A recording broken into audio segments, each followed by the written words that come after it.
स्वागत है मित्रों हमारे चैनल दलित चेतना और दलित महिला कहानीकार में। पुस्तक की लेखिका हैं डॉक्टर सरोजनी वेडंगी। चलिए पुस्तक का आनंद लेते हैं।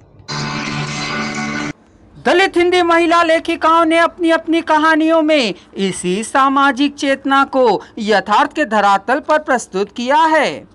सुशीला टाकभोरे ने टूटता वहम कहानी में यह स्पष्ट किया है कि मनुष्य के सहज ही अपनी प्रतिक्रिया व्यक्त करता है, वह संवेदनशील हो जाता है।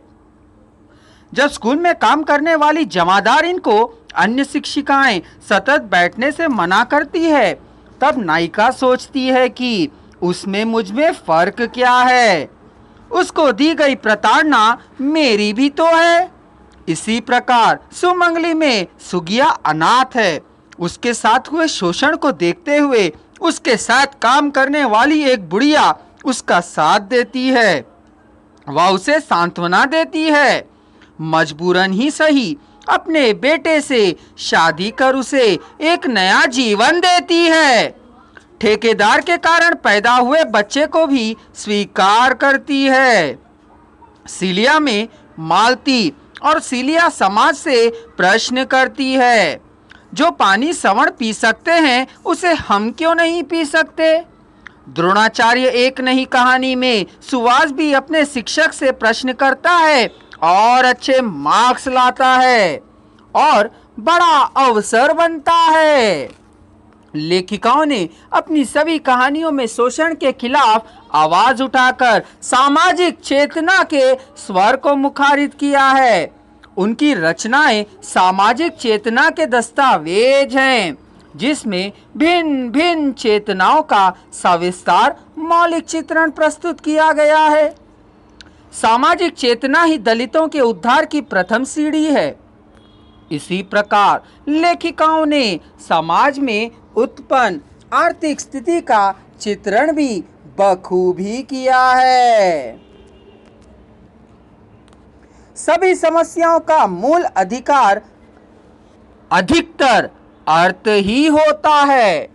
हमारे भारतीय समाज में सबसे अधिक आर्थिक विषमता देखने को मिलती है। जो जी तोड़ मेहनत करते हैं उन्हें 2 वक्त की रोटी भी नहीं मिलती, और जो लोग इनसे काम कराते हैं वे महलों में रहते हैं।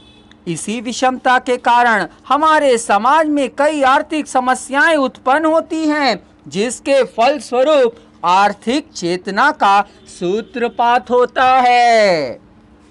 हिंदी दलित लेखिकाओं ने अपनी कहानियों के माध्यम से स्पष्ट किया है कि अर्थ ही दलित समाज के पतन का मुख्य कारण है। अतः सरकार उन्हें आरक्षण देकर सर्वप्रथम उनकी आर्थिक स्थिति सुधारना चाहती है।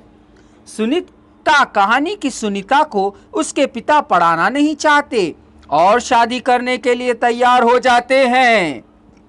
इसी प्रकार सुमंगली कहानी में सुगिया पैसों के खातिर कई बार शारीरिक शोषण का शिकार होती है।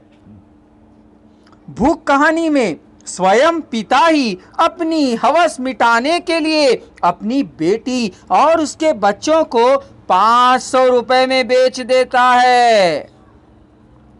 इन्हीं पैसों के लिए एक पंडित अपनी जातिगत व्यवस्था के बजाय मजदूरी करने के लिए भी तैयार हो जाता है। राजो अपनी आर्थिक परिस्थिति के कारण शोषित होने के बावजूद अपना मुंह बंद रखती है। दलित लेखिकाओं में ऐसे कई अधिक उदाहरण हमें प्रस्तुत किए गए हैं, जहां दलित आर्थिक अभाव के कारण शोषित होते रहते हैं। उनकी कहानियों में समाज की समस्याओं के मूल कारण को अर्थ बताया गया है। अतः जब तक दलित आर्थिक रूप से सुदृढ़ नहीं हो जाते, उनकी समस्याओं का समाधान नहीं मिल सकता। समाज में वे आर्थिक समानता पाकर ही सवर्णों के समक्ष खड़े रह पाएंगे। अगर आप संपूर्ण वॉइस को एक ही साथ सुनना चाहते हैं तो डिस्क्रिप्शन बॉक्स में दिए जा रहे लिंक को क्लिक कर लीजिए।